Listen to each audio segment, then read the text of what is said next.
It could not be a more perfect day in this garden. This is the Ciao Italia garden. And guess what time it is? It's time to pick that plant that has 9 lives.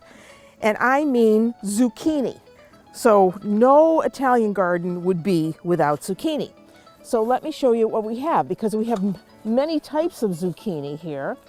And we always kind of plant the Italian varieties. So this one here, see, is Romanesco.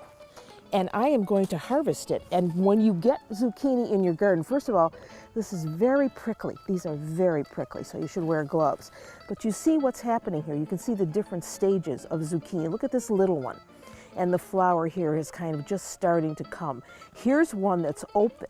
Now these flowers, Italians love to stuff.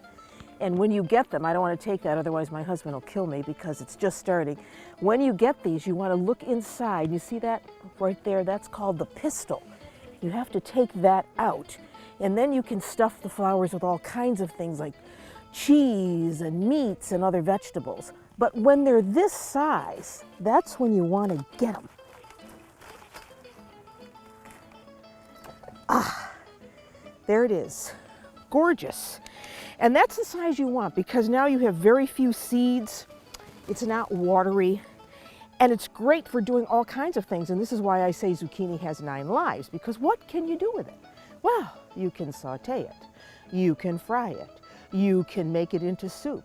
You can grate it. You can put it in meatloaf. There's so many ways you can use it.